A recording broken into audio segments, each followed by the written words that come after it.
Hello everyone, स्वागत है आप सभी का टोपस प्राइम चैनल में। इस वीडियो से आज हम शुरू कर रहे हैं हिस्ट्री। हिस्ट्री शुरू कर रहे हैं। हिस्ट्री के जो भी इम्पोर्टेंट टॉपिक बनते हैं वो सभी इम्पोर्टेंट टॉपिक जो है हम वन बाय वन कवर करेंगे। उनके जो भी इम्पोर्टेंट एमसीक्यू होंगे जो कि एग्जामों में पूछे गए हैं वो सब जो है साथ साथ डिस्कस करने वाले हैं।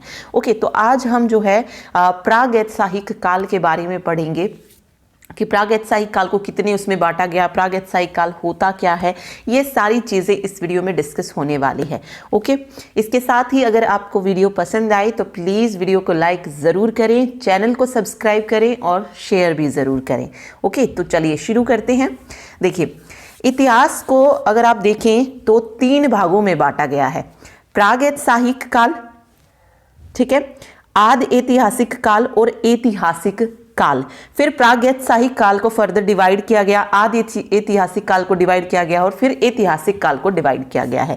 तो आज हम जो इस वीडियो में जो फोकस रखने वाले हैं वो सिर्फ प्रागैतिहासिक काल में क्या क्या हुआ, कौन कौन से काल हुए, कितने भागों में प्रागैतिहासिक काल को बांटा गया, होता क्या है, ये चीजें देखेंगे। तो एक बार देख लेते हैं। देखिए, प्रागैतिहासिक काल को 3 काल में डिवाइड किया गया।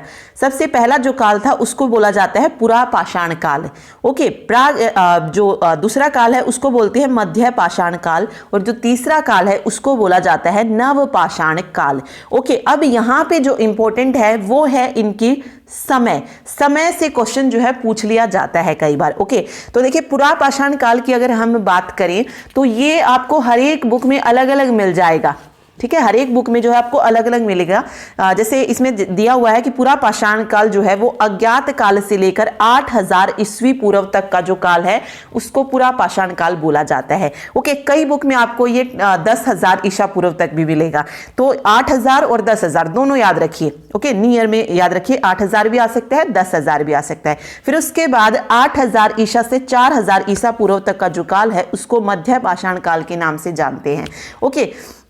कई में आपको 10,000 से 7,000 का मिलेगा। नेक्स्ट में नव पाषाण इसमें दिया गया है 4000 से 2500 ईसा ईस्वी पूर्व तक। और कई में आपको ये मिलेगा 6 से लेकर 2500 3300 लगभग इतना मिलेगा। तो सिर्फ आपको दिमाग लगाना है कि हमें जो है मतलब लगभग में रखना है याद कि हाँ यहाँ तक पूरा पाषाण है, देन उनके बाद मध्य पाषाण और उसके बाद नव पाषाण काल। ठीक है, चलिए आदि ऐतिहासिक काल की बात करते हैं। तो आदि ऐतिहासिक काल को 2 भागों में बांटा गया, एक सिंधु घाटी सभ्यता और दूसरा वैदिक सभ्यता। सिंधु घाटी सभ्यता जो है ये मानी जाती है 2500 ईसा पूर्व से लेकर 1500 ईसा पूर्व तक का जो काल है उसको माना जाता है सिंधु घाटी सभ्यता का काल, या हड़प्पा सभ्यता हम जिसको बोलते हैं वो काल माना जाता है। नेक्स्ट हम बात करते हैं वैदिक सभ्यता की। तो वैदिक सभ्यता वैदिक सभ्यता का जो काल है वो है 1500 से लेकर 600 ईसा पूर्व तक। लेकिन वैदिक सभ्यता को भी 2 भागों में डिवाइड किया गया, ऋग्वैदिक काल और उत्तर वैदिक काल।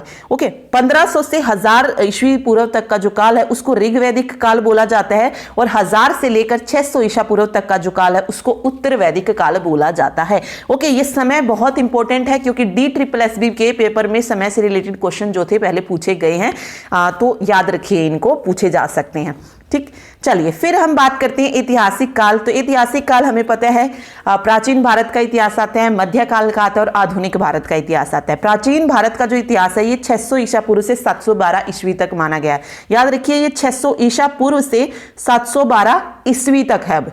ठीक है, उसके बाद मध्य भारत का जो है ये 712 ईस्वी से लेकर 1707 ईस्वी तक के काल को माना गया है। उसके बाद आधुनिक भारत आया 1707 से लेकर 1964 या 1947 ईस्वी तक का जो काल है, 15 अगस्त 1947 जब भारत आजाद हुआ उस तक का काल जो है आधुनिक भारत का माना जाता है। अब हम पढ़ते हैं कि प्रागैतिहासिक काल, आदि ऐतिहासिक काल और ऐतिहासिक काल होते क्या हैं। सबसे पहले हम बात करें प्रागैतिहासिक काल की। इसमें क्या है कि जिस काल का मानव किसी प्रकार की लिपि अथवा लेखन कला से परिचित नहीं था उसको हम प्रागैतिहासिक, यानी कि जिस काल के कोई भी लिखित साक्ष्य उपलब्ध नहीं है, लिखित में जिसका कुछ भी उपलब्ध नहीं है उसको प्रागैतिहासिक काल बोला जाता है। तो वही बताया गया कि मानव उत्पत्ति से लेकर लगभग 3000 ईसा पूर्व के बीच का समय इसके अंतर्गत आता है। और पाषाण काल एवं ताम्र पाषाण काल का अध्ययन इसी के अंतर्गत आता है। पाषाण काल प्रागैतिहासिक काल को पाषाण काल भी बोलते हैं। क्यों बोलते हैं? क्योंकि इसमें पत्थर के औजार यूज किए जाते थे, तो इसलिए इसे पाषाण काल भी बोलते हैं। फिर इसे ताम्र पाषाण काल भी आया। ओके, तो ये दोनों काल जो हम पढ़ेंगे, पाषाण काल और ताम्र पाषाण काल, ये इंपॉर्टेंट है, ये प्रागैतिहासिक काल में आते हैं। इसके बाद आदि ऐतिहासिक काल क्या है कि जिस काल का मानव किसी न किसी प्रकार की लिपि से परिचित है, यानी कि उसे लिखना आता था लेकिन उस लिपि को आज तक पढ़ा नहीं जा सका है। मतलब जिन्होंने लिखा है वो अपनी उसमें लिखा लैंग्वेज में, लेकिन हम जो है मतलब उसको अंडरस्टैंड नहीं कर पाए अब तक कि उसने लिखा क्या है, तो वो आदि ऐतिहासिक काल माना जाता है। ओके, ऐतिहासिक काल है कि जिस काल का मानव किसी न किसी प्रकार की लिपि से परिचित था और वह लिपि पढ़ी जा चुकी है, यानी कि जो भी लिखित में है ऐतिहासिक काल का, उसको हम क्या कर पाते हैं, पढ़ पाते हैं। तो वो जो चीजें हैं वो ऐतिहासिक काल के अंदर आती हैं। ओके, आदि ऐतिहासिक काल में आती है, जैसे हड़प्पा सभ्यता, सिंधु सभ्यता और हड़प्पा सभ्यता है, ये आदि ऐतिहासिक काल में मानी जाती हैं। फिर ऐतिहासिक काल में जो भी मौर्य साम्राज्य आया, मगध साम्राज्य आया, गुप्त वंश आया, इसके लिखित साक्ष्य उपलब्ध हैं, तो इसको ऐतिहासिक काल जो है बोला जाता है। ठीक है, चलिए अब बात करते हैं हम प्रागैतिहासिक काल की। तो प्रागैतिहासिक काल को 3 भागों में डिवाइड किया गया। प्रागैतिहासिक काल को आप पाषाण काल भी बोल सकते हैं। इसी पाषाण काल को 3 भागों में डिवाइड किया गया। पूरा पाषाण यानी कि पेलियोलिथिक इरा, मध्य पाषाण काल मीजोलिथिक इरा और नवपाषाण काल नियोलिथिक एरा। तो इसको 3 भागों में डिवाइड किया गया। सबसे पहले हम पढ़ रहे हैं पूरा पाषाण काल। ओके, देखिए भारत में सबसे पहले 1863 ईस्वी में पाषाण कालीन सभ्यता की खोज की गई थी। ओके, सबसे पहले कब की गई पाषाण कालीन सभ्यता की खोज? 1863 ईस्वी में। इंपॉर्टेंट क्वेश्चन है ये, याद रखिए। आगे देखिए, रॉबर्ट ब्रूस फूट ने पहला पूरा पाषाण कालीन उपकरण मद्रास के पास पलवरम नामक स्थान से प्राप्त किया था। अब ये क्वेश्चन आ सकता है कि किस वैज्ञानिक ने सबसे पहला पूरा पाषाण कालीन उपकरण प्राप्त किया था? तो रॉबर्ट ब्रूस फूट ने कहां से प्राप्त किया था? मद्रास के पास पलवरम नामक स्थान से पहला जो पूरा पाषाण कालीन औजार था, उपकरण था, वो प्राप्त किया था। ओके, एक क्वेश्चन ये भी पूछा गया एग्जाम में कि रॉबर्ट ब्रूस फूट क्या थे? तो वो एक भूवैज्ञानिक थे। क्वेश्चन आगे मिल जाएगा ये। ओके, चलिए आगे देखिए। पाषाण काल को फिर अध्ययन की सुविधा की दृष्टि से 3 भागों में विभाजित कर दिया गया। पूरा पाषाण, मध्य पाषाण और नवपाषाण काल। ओके, पूरा यानी कि जो पाषाण काल था या प्रागैतिहासिक काल था, उसको 3 भाग में डिवाइड किए गए हैं, पूरा, मध्य और नव। पूरा पाषाण काल देखिए कौन कौन सा समय माना जाता है? 5 लाख से लेकर 10,000 ईसा पूर्व तक का काल पूरा पाषाण काल माना जाता है। और मध्य 8,000 से 4,000 या 10,000, वही मैंने बताया आपको, अलग अलग मिलेगा आपको हर जगह पे, 10,000 से 4,000, 7,000 से 1,000 ईसा पूर्व। ओके, तो ये याद रखिए। चलिए अब इसको पाषाण काल को 3 भागों में विभाजित किया गया, या आप कह लीजिए कि प्रागैतिहासिक काल को 3 भागों में डिवाइड किया गया। उसके बाद जो पूरा पाषाण काल था, जो सबसे पहला काल था, उसको क्या कर दिया गया? आगे जो है फिर से 3 भागों में डिवाइड किया गया। सबसे पहले आया निम्न पूरा पाषाण काल। इस काल में मानव का जो जीवन था वो अस्थिर था। ठीक है, मतलब यहाँ का मतलब इस काल का जो मानव हुआ वो एक जगह टिक कर नहीं रह पाया, मतलब अस्थिर था, उसका जीवन जो था वो स्थायी नहीं था। ओके, शिकार करके वह अपना भोजन संग्रह करता था। शिकार करके यानी कि उसका जीवन यापन या कह लीजिए कि जीविका के लिए जो वो करता था, अपनी जीवन जीने के लिए वो किस पर निर्भर था? शिकार पर। शिकार करके वह क्या करता था? अपना भोजन संग्रह यानी कि भोजन को इकट्ठा करता था। अब बात आती है यहां से जो पूछा जाता है, निम्न पूरा पाषाण काल के औजार कौन कौन से थे? तो हैंड एक्स, चापर चॉपिंग और पेबुल, ये जो थे इस काल के मुख्य औजार थे, उपकरण थे। ओके, भारत की जो निम्न पूरा पाषाण कालीन संस्कृति है, इसको 2 वर्गों में विभाजित किया गया था। एक थी चॉपर चॉपिंग पेबुल संस्कृति और दूसरी थी हैंड एक्से संस्कृति। सबसे पहले हम चॉपर चॉपिंग पेबुल संस्कृति की बात कर रहे हैं। तो ये संस्कृति पाकिस्तान के पंजाब में सोन नदी घाटी में सबसे पहले प्रकाश में आई थी, इसीलिए इसे सोन संस्कृति या सोन उद्योग के नाम से भी जाना जाता है। तो ये क्वेश्चन पूछा जा सकता है कि निम्न पूरा पाषाण में कौन कौन सी संस्कृति या सभ्यता आई थी? तो चॉपर चॉपिंग या सोन संस्कृति भी आप इसको बोल सकते हैं। एक हैंड एक्स संस्कृति थी। इस संस्कृति का जो मुख्य उपकरण था वो हैंड एक्स था। ओके इसे एशुलन संस्कृति के नाम से भी जाना जाता है। हैंड एक्स संस्कृति को एशुलन संस्कृति के नाम से भी जाना जाता है। और हैंड एक्स से जो उपकरण है ये सबसे पहले मद्रास के निकट अतीरम पक्कम से प्राप्त हुए थे। तो ये अंडरलाइन वाली जो चीज है इसको याद रखिए, अतीरम पक्कम से जो थे इस संस्कृति के उपकरण प्राप्त हुए थे, इसीलिए इसको मद्रासी संस्कृति या मद्रासी उद्योग के नाम से भी जाना जाता है। किसको? हैंड एक्से संस्कृति को। ओके, और दूसरी कौन सी थी? चोपर चोपिंग पेबुल संस्कृति, इसको सोहन संस्कृति या सोहन उद्योग के नाम से जानते हैं। ठीक है, उसके बाद आता है मध्य पुरापाषाण काल। इस काल में पत्थर के फलक की सहायता से उपकरणों का निर्माण जो था शुरू किया गया, यानी कि जो औजार बनाने शुरू किए गए वो पत्थर के फलक की सहायता से बनाने शुरू किए गए। इसीलिए इस काल को किस नाम से जाना जाता है? फलक संस्कृति के नाम से जाना जाता है। ठीक है, आगे देखिए, इस काल में स्क्रैप्चर मीन्स खुरचनी भेदक, बेदनिया आदि उपकरण जो थे बनाए गए थे। तो यहाँ पे ये इंपॉर्टेंट है कि मध्य पुरापाषाण काल को किस संस्कृति के नाम से, या कह सकते हैं कि फलक संस्कृति जो थी वो किस काल में आई थी? तो मध्य पुरापाषाण काल में। ठीक है, उसके बाद गंगा घाटी, असम, सिक्किम और केरल को छोड़कर संपूर्ण भारत से इस संस्कृति के उपकरण प्राप्त हुए हैं। उच्च पुरापाषाण काल, इसमें आया था होमोसेपियंस यानी कि ज्ञानी मानव का उदय जो था ये उच्च पुरापाषाण काल में हुआ था। ठीक है, इस काल के प्रमुख उपकरणों में तक्षणी, चाकू, स्क्रैप्चर, बेदक और बेदनिया है। तो ये बस ऐसे ही पढ़ के याद रखिए। जो मेन है ना यहाँ पे, होमोसेपियंस का उदय किस काल में हुआ ये पूछा जा सकता है। तो ये उच्च पुरापाषाण काल में होमोसेपियंस का उदय हुआ था। ओके, एक अगेन इंपॉर्टेंट क्वेश्चन, ये हड्डी की बनी नारी की मूर्ति कहाँ से मिली थी ये पूछा जा सकता है। तो ये इलाहाबाद जिले में जो बेलन घाटी है, यूपी में है, ये वहाँ से मिली थी। कहाँ पर? लोहंदा से। ये नाम याद रखिए, लोहंदा। एग्जाम में वो बेलन घाटी ना देकर लोहंदा भी नाम दे सकते हैं। तो यहाँ से हड्डी की बनी नारी की मूर्ति जो थी प्राप्त हुई थी।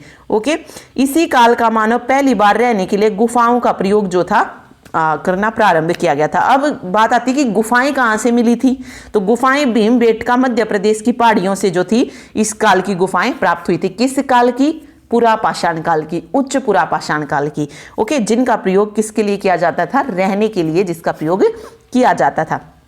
ओके, इसी काल का मानव सर्वप्रथम चित्रकारी करना प्रारंभ हुआ। तो अब ये क्वेश्चन भी आता है कि चित्रकारी का प्रारंभ के साक्ष्य सबसे पहले कहाँ से मिले थे? तो ये भीमबेटका की गुफाओं से ही मिले थे। ठीक है, ये याद रखिए। चलिए, भीमबेटका कहाँ है ये पूछा जाता है, तो एमपी में है, मध्य प्रदेश में। उसके बाद दूसरा काल आता है प्रागैतिहासिक काल में, मध्य पाषाण काल। ओके, अभी तक हम पुरापाषाण काल के तीनों टाइप पढ़ रहे थे, अभी हम पढ़ रहे हैं मध्य पाषाण काल। ओके, ये काल जो है पुरापाषाण और नवपाषाण के बीच का काल है। ओके, देखिए आगे, इस समय जलवायु गर्म हो गई, अब बर्फ की जगह घास से भरे मैदान उगने प्रारंभ हो गए थे। मध्य पाषाण काल में क्या हो गई थी? जलवायु जो थी वो गर्म हो गई थी और जो बर्फ थी उसकी जगह अब जो मैदान जो थे वो घास के उगने शुरू हो गए थे। ओके, इस काल का मानव अब क्या करना सीख गया था? पशुपालन। जो पहले का था वो क्या था? सिर्फ आखेटक या शिकार करके ही अपना जो भी खाना वगैरह था वो इकट्ठा करता था। लेकिन इस काल का जो मानव था, मध्य पाषाण काल का, उसने पशुपालन यानी कि पशुओं को भी पालना शुरू कर दिया था। और सबसे पहला किस जानवर को जो था उन्होंने अपना पालतू बनाया था? कुत्ते को बनाया था। तो ये क्वेश्चन तो बार बार आता है। ठीक है, चलिए, पशुपालन कब स्टार्ट हो गया था? किस काल में? मध्य पाषाण काल में। चलिए आगे देखिए, मध्य प्रदेश में आदमगढ़ और राजस्थान में बागोर पशुपालन का प्राचीनतम साक्ष्य प्रस्तुत करते हैं। अगेन इंपॉर्टेंट क्वेश्चन, ये क्वेश्चन आ चुका है एग्जाम में कि सबसे पहले पशुपालन के प्राचीनतम साक्ष्य कहां से मिले थे? तो ये राजस्थान के बागोर और मध्य प्रदेश के आदमगढ़ से प्राप्त किए गए थे। ओके, चलिए आगे देखिए, मध्य पाषाण कालीन सबसे प्राचीन ज्ञात स्थल कौन सा है मध्य पाषाण कालीन में? तो वो है सराय नाहर राय और महदहा प्रतापगढ़ में। ठीक है, आगे देखिए, और महदहा प्रतापगढ़ ये कहां पर है? यूपी में है, ये भी याद रखिए। इस समय पत्थर के उपकरणों में तीर का जो नोक बनाया गया वह इस युग का विशिष्ट उपकरण था। देखिए, पहले जो औजार यूज किए गए कौन सा काल था? पूरा पाषाण काल। उसमें पत्थर के उपकरण जो थे यूज किए जाते थे। इसमें क्या किया गया, जो औजारों का साइज था वो कैसा था? छोटा होता था, और उपकरणों में तीर का एक नोक बनाया जाता था। ओके, इन्हें क्या कहा जाता था? सूक्ष्म पाषाण उपकरण। यानी कि इस मध्य पाषाण काल के जो उपकरण थे वो छोटे होते थे, इसीलिए इन्हें क्या नाम दिया गया था? लघु पाषाण उपकरण, या कह लीजिए माइक्रोलिथ जो था इस काल के में प्रयुक्त होने वाले उपकरणों को नाम दिया गया था। ठीक है, ओके। एक और चीज याद रखिए, पूरा पाषाण काल में जो भी औजार बनते थे वो किस पत्थर से बनते थे? कच्चा पदार्थ जो होता था वहां पर क्वार्टजाइट होता था, और मध्य पाषाण काल में क्वार्टजाइट के बजाय जैस्पर, एगेट, चर्ट जैसे पदार्थ जो थे यूज किए गए थे। ओके, अगेन इंपॉर्टेंट क्वेश्चन, मध्य काल में ही सबसे पहले मानव कंकाल जो थे प्राप्त हुए थे। ठीक है, अगला आता है नवपाषाण काल। काल कलम के अनुसार यह युग काफी छोटा है, फिर भी सारे क्रांतिकारी परिवर्तन नवपाषाण काल युग में ही हुए। Okay, okay. विश्व स्तर पर इस संस्कृति का प्रारंभ 9000 ईसा पूर्व से पश्चिम एशिया में हुआ था। पश्चिम एशिया के मानव को जौ, गेहूं, दलहन, यानी कि अब नवपाषाण काल के जो लोग थे उन्होंने कृषि करना जो था प्रारंभ कर दिया था, और वो क्या बन बैठे थे? कृषक बन गए थे। ठीक है, अभी तक वो शिकार कर रहे थे, फिर उन्होंने पशुपालन किया, और धीरे धीरे उन्होंने कृषि को भी उगाना शुरू किया, और वो क्या बन गए थे? कृषक बन गए थे। ओके, महत्वपूर्ण खाद्यान्न उन्होंने प्राप्त किए, जौ, गेहूं, दलहन, तिलहन। देखिए, अगेन इंपॉर्टेंट क्वेश्चन, यहाँ की प्राचीनतम नवपाषाण युगीन बस्ती मेहरगढ़ है। तो अगर आपसे पूछा जाए नवपाषाण का जो सबसे फेमस जगह है या नवपाषाण की जो महत्वपूर्ण स्थल है वो कौन सा प्राप्त हुआ था? मेहरगढ़, जो कि पाकिस्तान में है। कृषि का जो सबसे पहला और स्पष्ट प्रमाण मिला था, ये भी कहाँ से मिला था? मेहरगढ़ से मिला था। ये भी क्वेश्चन आता है। ओके, आगे देखिए, भारत में कोलडीवा नामक स्थान से चावल उगाने का प्राचीन साक्ष्य प्राप्त हुआ था। अब ये भी आता है कि प्राचीन साक्ष्य जो थे चावल के कहाँ से मिले थे? तो कोलडीवा से मिले थे। ओके, आगे देखिए, नवपाषाण काल में स्थिरवासी लोग खेती से परिचित हो गए थे। ओके, अभी तक के जो लोग थे, पूरा पाषाण हुआ या मध्य पाषाण हुआ, वो क्या थे? घूमते रहते थे, यानी कि अस्थिर थे, स्थायी निवासी नहीं थे। अब नवपाषाण काल में क्या हुआ? कृषि भी करने लगे और वो स्थिरवासी बन गए, यानी कि एक जगह पे टिक कर वो रहने लगे थे। ठीक है, चलिए आगे देखिए, इसीलिए खाने पीने के बर्तनों की जरूरत हुई, अतः उन्हें कुंभकारी सबसे पहले जो थी इसी काल में दिखाई दी थी। ओके, बर्तन बनाने लगे, फिर वो मिट्टी के वगैरह के, तो इसी में कश्मीर में जिस नवपाषाण काल का विकास हुआ उसे कश्मीरी नवपाषाण संस्कृति के नाम से जाना जाता है।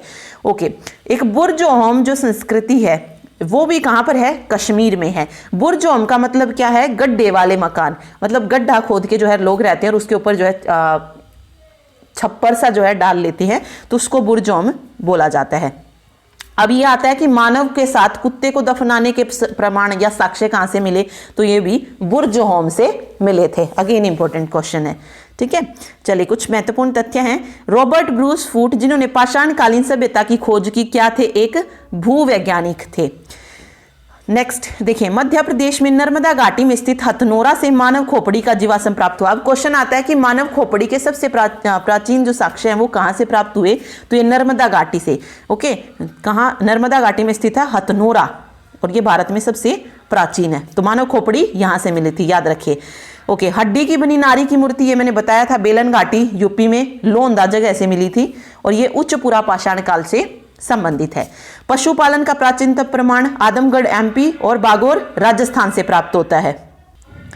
आगे देखिए, विश्व के प्राचीनतम मृद भांड बेलन घाटी में स्थित चौपानी मांडो से प्राप्त हुए। बुर्जोहम संस्कृति के लोग जमीन के अंदर गड्ढे बनाकर निवास करते थे, और यहीं से मानव के साथ कुत्ते को दफनाए जाने का प्रमाण मिलता है। ओके, चलिए अब आता है ताम्र पाषाण काल, जिस काल का मानव पत्थर के उपकरणों के साथ साथ जब तांबे के उपकरणों का भी प्रयोग करना जिस काल में प्रारंभ कर दिया गया, उस काल को नाम दे दिया गया ताम्र पाषाण काल। ओके, तो कुछ ताम्र पाषाणिक संस्कृतियां आई, जैसे क्वेटा संस्कृति थी, ये कहाँ थी? बलूचिस्तान में थी, और पांडुरंग के मृद भांडों का इसमें जो था प्रयोग किया गया था। कुल्ली संस्कृति, ये भी बलूचिस्तान में थी। पांडुरंग के लेप पर काले रंग से चित्रण वाले जो मृद भांड थे उसको कहा गया। उसके अलावा नाल आर्मी संस्कृति, ये बलूचिस्तान और सिंध में थी। जोब संस्कृति, ये भी बलूचिस्तान में, तो लगभग बलूचिस्तान में ही है। कोटदीजी संस्कृति, ये सिंध में, ठीक है। और पूर्व हड़प्पा संस्कृति पंजाब में। तो ये जो है ये हैं ताम्रपाषाणिक संस्कृतियां। ठीक है, चलिए आगे देखते हैं। सर्वाधिक पूर्व सैंधव ताम्रपाषाणिक संस्कृतियां कहां से प्राप्त हुई थी? बलूचिस्तान से प्राप्त हुई थी। अहाड़ का प्राचीन नाम क्या मिलता है? ताम्रवती। अहाड़ भी क्या है? एक ताम्रपाषाणिक संस्कृति ही है, अहाड़ संस्कृति जिसको बोलते हैं। ओके, और अहाड़ संस्कृति का जो पुराना नाम था वो क्या है? ताम्रवती है। ओके, ताम्रपाषाण काल को कौन सा युग कहते हैं? कैल्कोलिथिक युग भी कहा जाता है। गौरिक मृद भांड मात्र का नामकरण हस्तिनापुर से प्राप्त मृद भांडों के आधार पर किया गया था। तो ये तीनों काल भी याद रखिए।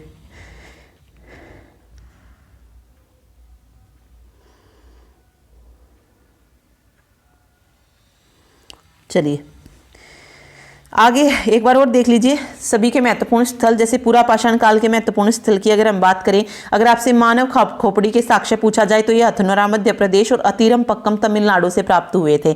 प्राचीन चित्रकारी के प्रमाण पूछा जाता है तो भीमबेटका मध्य प्रदेश से। भारत में मानव का सर्वप्रथम साक्ष्य जो था ये कहाँ से? नर्मदा घाटी मध्य प्रदेश से। तो किसी भी तरीके से पूछा जाए, इस काल में जो थी मानव ने क्या कर ली थी? आग की खोज कर ली थी, लेकिन उसका सदुपयोग करना जो था उसने किस काल में सीखा था? महापाषाण काल, मध्य पाषाण काल में सीखा था। ओके, एक पहिए का आविष्कार पूछा जाता है तो वो नवपाषाण काल में हो गया था। मध्य पाषाण काल देखिए, ये 10,000 BC से 4,000 BC तक का माना जाता है। पशुपालन की शुरुआत की और सर्वप्रथम कुत्ते को क्या बनाया था? पालतू पशु बनाया था। इस काल में पत्थर के बहुत छोटे औजार बनाए जाते थे तो जिसे माइक्रोलिथ कहा जाता था। तो हम पहले ही पढ़ चुके हैं। यहाँ पे देखिए सबसे पहले क्वेश्चन आ सकता है कि मृद भांड के प्राचीनतम साक्ष्य कहां से मिले? तो चौपानी मांडो उत्तर प्रदेश से मिले थे। हड्डी के उपकरण व आभूषण ये सराय नाहर उत्तर प्रदेश से। हड्डी व सींग निर्मित उपकरण मदहा उत्तर प्रदेश से। और पशुपालन के सर्वप्रथम साक्ष्य बागोर राजस्थान और आदमगढ़ मध्य प्रदेश से प्राप्त हुए थे। ठीक है, नवपाषाण काल में अगर मुख्य स्थल देखें तो मेहरगढ़ है, हमें पता है मेहरगढ़ इंपॉर्टेंट है यहाँ का। कोल्डीवा से चावल मिला था। और एक गर्तावास पूछा जाता है कि गर्तावास कहाँ से मिला था? तो बुरजौम कहाँ पे है? जम्मू कश्मीर में है। ठीक है, चावल के भी तीन तरीके से क्वेश्चन आते हैं। अगर आपसे पूछा जाए चावल के प्राचीनतम साक्ष्य तो कोल्डीवा, प्राचीन साक्ष्य लोथल से और विशेष साक्ष्य ये कालीबंगा से। कई बार क्या होता है ना कि ऑप्शन कोल्डीवा और लोथल ना देकर कालीबंगा दे दिया जाता है या लोथल, तो वो हम क्वेश्चन को गलत समझ लेते हैं कि इसमें तो कोल्डीवा नहीं दिया गया, इसमें कालीबंगा नहीं दिया गया। तो तीनों आप याद रखिए, यहाँ से तीनों से ही चावल के साक्ष्य मिले थे। तो जो ऑप्शन में आपको दिखता है इन तीनों में से ऑब्वियस है कोई एक मिलेगा तो आप वो लगा दीजिएगा। ठीक है, चलिए अब क्वेश्चन की बारी आती है। क्वेश्चन पढ़ते हैं। देखिए फर्स्ट क्वेश्चन है, मध्य पाषाण काल में पशुपालन के सबसे प्राचीनतम साक्ष्य किस स्थान से प्राप्त हुए थे? अभी हमने ऊपर पढ़ा है, देखिए यहाँ पे था आई थिंक, ये रहा पशुपालन के प्रमाण। एक बागोर राजस्थान से मिले थे और दूसरा आदमगढ़ मध्य प्रदेश से मिले थे। अब यहाँ पे ऑप्शन में अगर आप देखेंगे तो बागोर है, बुरजौम है, मेहरगढ़ और सरायनार है। तो हमारा राइट आंसर बागोर हो जाएगा। और बागोर कहाँ पर है? बागोर कहाँ पर है? बागोर है राजस्थान के भीलवाड़ा से 25 किलोमीटर दूरी पर। ये बनास की सहायक नदी है, कोठारी नदी, उसके किनारे पर है। ओके, तो याद रखिए बागोर राजस्थान। और दूसरा कौन सा था? आदमपुर। यहां से भी जो थे पशुपालन के प्राचीनतम साक्ष्य मिले थे। आदमपुर कहां पर है? एमपी में है। ठीक है, चलिए अगला देखिए। प्राग ऐतिहासिक काल में किस स्थान से मानव के साथ कुत्तों को दफनाने का प्रचलन था? पढ़ा है हमने अभी ऊपर। कहां पर दफनाने गए थे? बुर्ज होम में।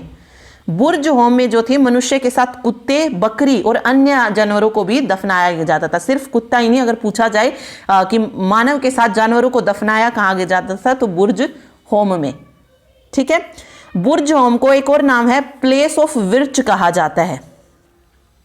प्लेस ऑफ विर्च। ठीक है, और कहां पर है ये?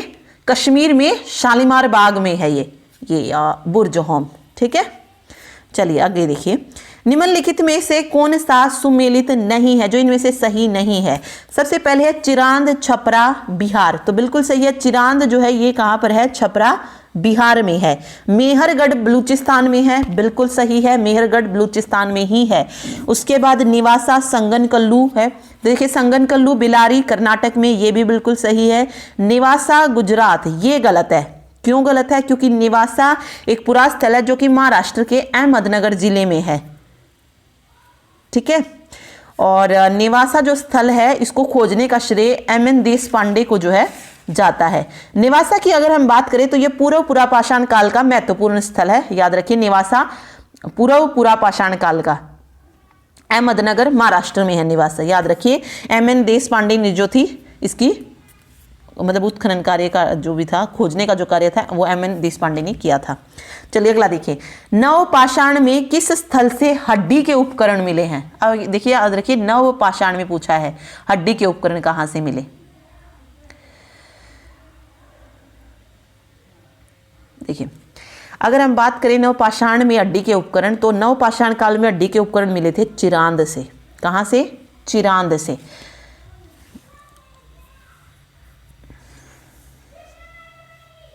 और इसके अलावा नवपाषाणिक उपकरण जो मिले हैं वो सबसे ज्यादा कहां पर मिले हैं? बुरजोम से मिले हैं।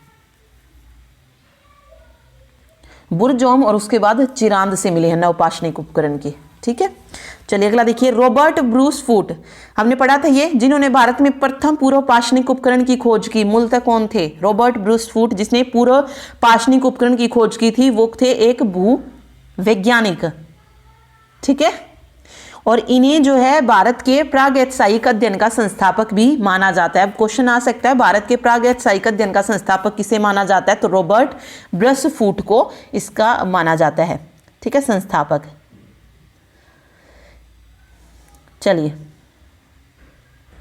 अगला क्वेश्चन देखिए, नवपाषाण काल में किस स्थान से गर्तावास प्राप्त हुए थे? नवपाषाण काल में पूछा है, और नवपाषाण काल में अगर हम महत्वपूर्ण स्थल देखें तो वो कौन सा था? मेहरगढ़ था। और बट गर्तावास कहां से प्राप्त हुए थे? बुरजहोम से प्राप्त हुए थे। तो सी ऑप्शन बुरजहोम जो है यहां पर सही हो जाएगा। गर्तावास का मतलब क्या होता है? गड्ढों वाले घर। गर्तावास का मतलब क्या होता है? गड्ढों वाले घर। ठीक है, और ये बुरजहोम से प्राप्त हुए थे। ठीक है, जो ये गड्ढे होते हैं इन पर छपरे ढककर जो है वहां पर लोग रहते थे। चलिए आगे देखिए, निम्नलिखित में से किस स्थल से मातृ देवी की मूर्ति प्राप्त हुई थी? लंगनाद, दमदमा, बागोर या लोहंदा? मातृ देवी की मूर्ति, या हमने एक पढ़ा था, देखिए एक मिनट में यहाँ पे देखिए, या तो ये पूछा जाए कि हड्डी की बनी नारी की मूर्ति, या इसके अलावा ये जैसे अभी हमने क्वेश्चन पढ़ा था कि मातृ देवी की मूर्ति जो थी कहाँ से प्राप्त हुई थी। ठीक है, तो इस तरीके से भी पूछ सकता है। तो ये लोहंदा बेलन घाटी से प्राप्त हुई थी। तो ये वही क्वेश्चन है। देखिए चलते हैं, ये रहा, देखिए किस स्थल से मातृ देवी की मूर्ति प्राप्त हुई थी? तो ये लोहंदा से प्राप्त हुई थी, लोहंदा स्थल से। या हड्डी वाली मूर्ति की बात करें, ये हड्डियों की बनी हुई थी इसीलिए, या इसे मातृ देवी की मूर्ति भी बोलते हैं।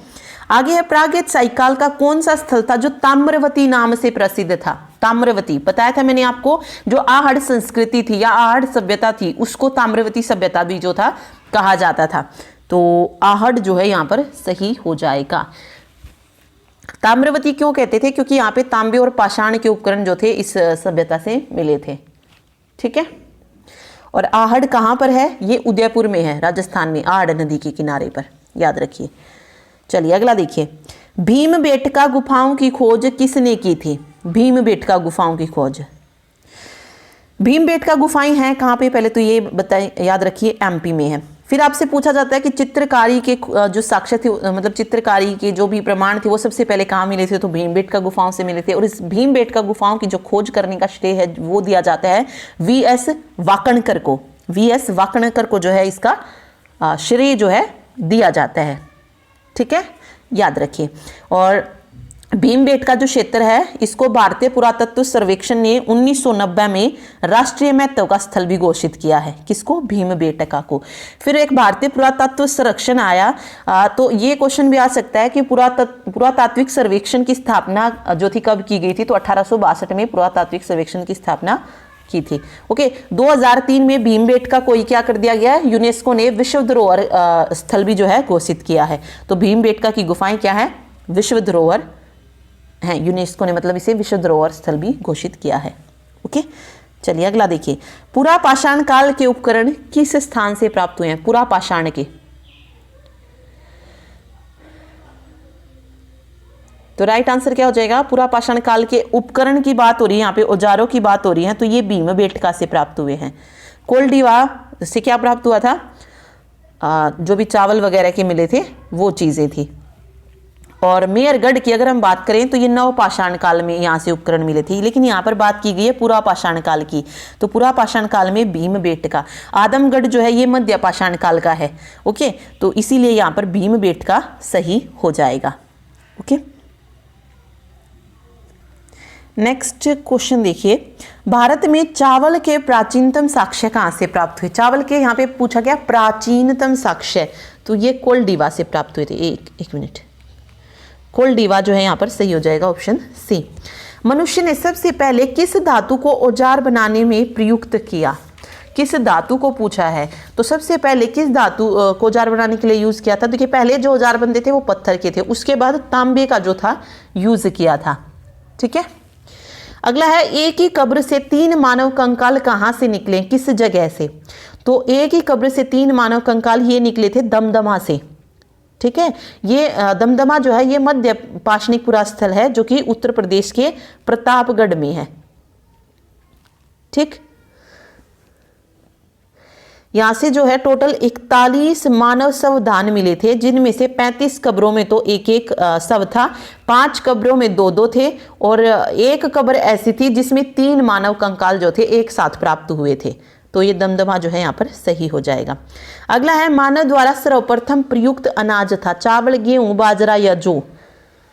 तो सबसे पहला प्रयुक्त अनाज जो था वो है चावल। चावल, ठीक है, चावल को जो है धार्मिक दृष्टि से भी अत्यंत महत्वपूर्ण माना जाता है, क्योंकि कोई भी पूजा होती है, यज्ञ होता है या अनुष्ठान होता है, वो किसके बिना पूरा नहीं हो सकता, चावल के बिना पूरा नहीं माना जाता है। ओके, तो चावल जो था प्रथम प्रयुक्त अनाज था। आगे निम्न में से किस एक पुरास्थल से पाषाण संस्कृति से लेकर हड़प्पा सभ्यता तक के सांस्कृतिक अवशेष प्राप्त हुए हैं। मतलब पाषाण से लेकर और हड़प्पा सभ्यता तक के जो सांस्कृतिक अवशेष हैं ये प्राप्त हुए मेहरगढ़ से। ठीक है, और कहां पर है मेहरगढ़, बलूचिस्तान में है, पाकिस्तान में अभी है।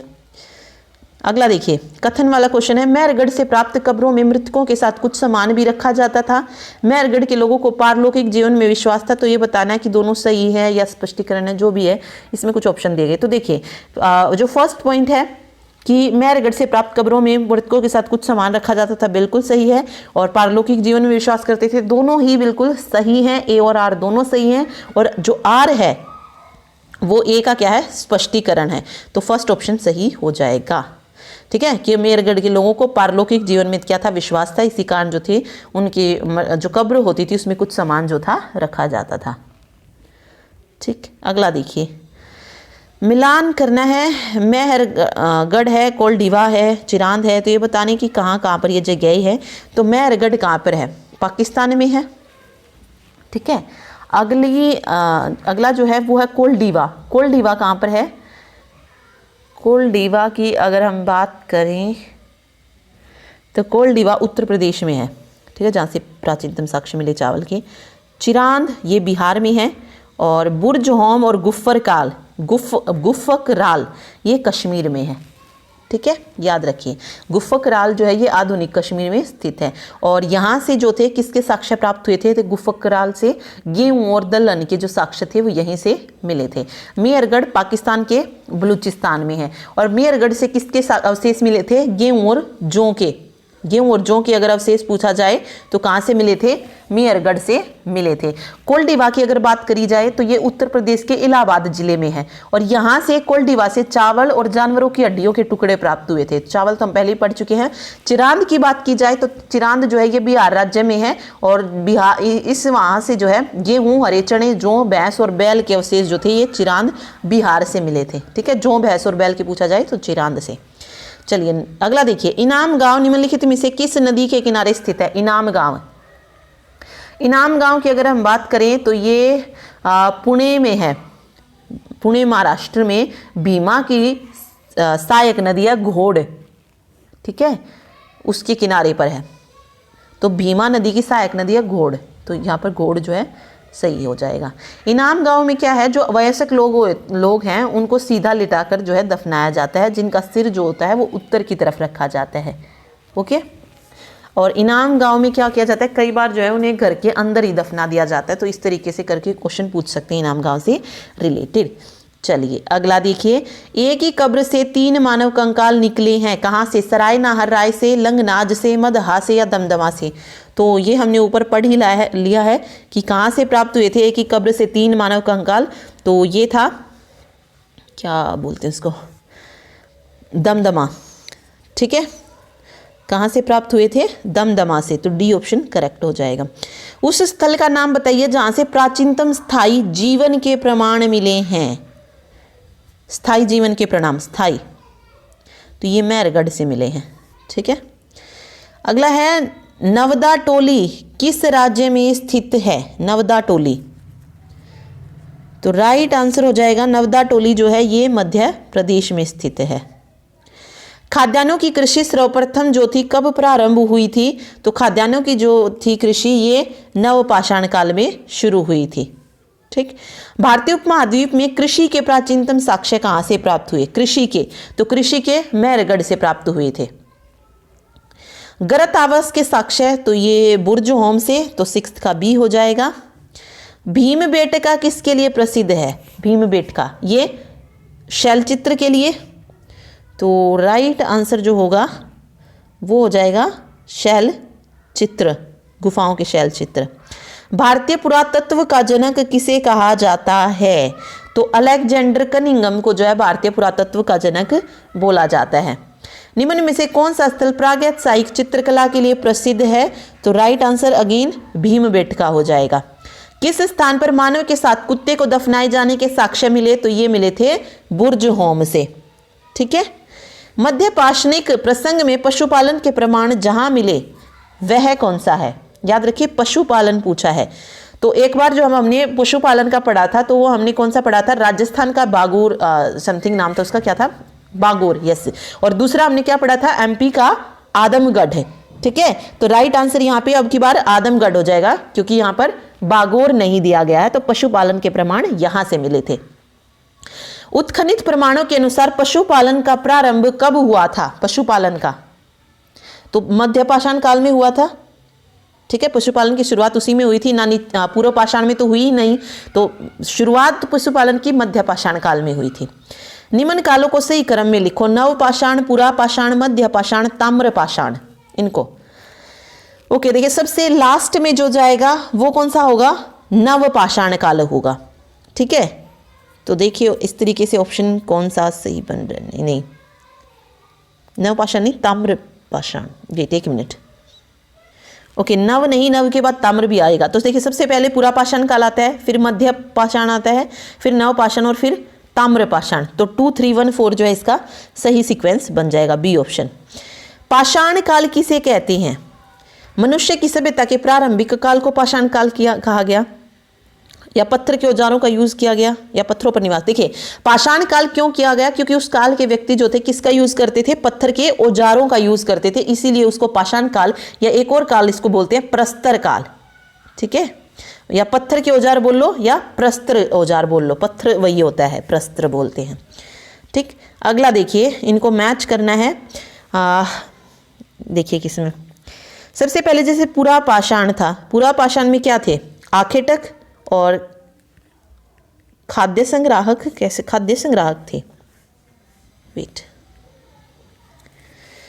तो राइट आंसर देखिए क्या हो जाएगा, यहाँ पे मैच करते हैं इसको। पुरा पाषाण खाद्य संग्राहक हो जाएगा। मध्य पाषाण में क्या था? आखेटक और पशुचारक। ठीक है। या मध्य पाषाण, ठीक है। उसके बाद नव पाषाण है। नव पाषाण में क्या हो गया था?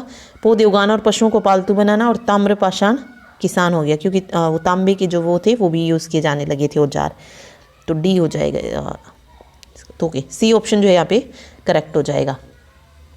निम्नलिखित में से कौन पुरा पाषाण के आरंभिक युग का मुख्य औजार नहीं है? पुरा पाषाण के आरंभिक युग का जो मुख्य औजार नहीं है, तो देखिए हाथ की कुल्हाड़ी, हथ कुठार और विदारक, ये दोनों ही पुरापाषाण के क्या हैं, प्रमुख औजार हैं। ठीक है, निम्न पुरापाषाण काल के जो प्रमुख औजार रहे वो विदारक और हथ कुठार था, हस्त कुठार या हाथ की कुल्हाड़ी कह लो, तो एक से अधिक जो है यहाँ पे करेक्ट हो जाएगा। ओके, इसके अलावा अगर मैं बात करूँ मध्य पुरापाषाण काल में, तो सल्क से बने औजारों का जो था यूज़ किया था, सल्क या फ्लक्स कह सकते हैं आप, इससे बने औजार जो थे मध्य पाषाण काल में यूज़ किए गए, मध्य पुरापाषाण काल में। और उच्च पुरापाषाण काल में शल्क और फलकों से बने औजार यूज़ किए गए थे। तो हस्त कुठा, विदारी, ये जो है पुरापाषाण काल के मुख्य औजार हैं। बट क्वेश्चन इसमें था कि कौन सा औजार नहीं है पुरापाषाण का, तो विदारक, गंडासा, हाथ की कुल्हाड़ी है, खुरचनी जो है नहीं है, तो यहाँ पर सी ऑप्शन करेक्ट होगा, एक से अधिक हैं ये तो। ओके, चलिए अगला देखिए। नवपाषाण कालीन संस्कृतियों की अर्थव्यवस्था किस पर आधारित थी? नवपाषाण काल की किस पर आधारित हो गई थी? खेती और पशुपालन पर। ठीक है, निम्न में से सही सम्मिलित नहीं है। देखिए, वागौर राजस्थान, जहाँ से पशुपालन के साक्ष्य मिले, बिल्कुल ठीक है। आदमगढ़ मध्य प्रदेश, यहाँ से भी पशुपालन के साक्ष्य मिले। उसके बाद है सराय नहर राय, सराय नहर राय उत्तर प्रदेश, तो ये भी बिल्कुल सही है, करेक्ट। प्रतापगढ़ में जो है, भीमबेटका उड़ीसा में, ये गलत है क्योंकि भीमबेटका कहाँ पर है? एमपी में है, मध्य प्रदेश में है। ओके, तो डी ऑप्शन करेक्ट हो जाएगा। मानव द्वारा प्रयोग में लाया गया पहला धातु कौन सा था? ये क्वेश्चन तो बार बार पूछा जाता है कि सबसे पहली धातु जो मानव ने प्रयोग की थी वो कौन सी थी? तांबा थी। ठीक है, वह नवपाषाणिक स्थल जहाँ से हड्डी के उपकरण उपकरण प्रचुर मात्रा मिले। देखिए, हड्डी के उपकरण कहाँ से मिले थे? हड्डी के उपकरण मिले थे चिरांद। चिरांद कहाँ पर है? बिहार में। ठीक है, तो याद रखिए हड्डी के उपकरण यहीं से मिले थे। ओके, तो ये था आज का लेक्चर प्रागैतिहासिक काल। अगला जो नेक्स्ट लेक्चर हम पढ़ेंगे वो हम पढ़ेंगे हड़प्पा सभ्यता या सिंधु घाटी सभ्यता जिसको बोला जाता है। आदि ऐतिहासिक काल जो हम पूरा करेंगे, पूरा नहीं, सिर्फ हड़प्पा सभ्यता हम उसमें से पढ़ेंगे। ठीक है, उसके बाद फिर वैदिक सभ्यता आएगी। वैदिक सभ्यता और हड़प्पा सभ्यता दोनों ही मोस्ट इंपॉर्टेंट है। ओके, अगर वीडियो अच्छी लगे तो लाइक ज़रूर कीजिएगा। Thank you so much.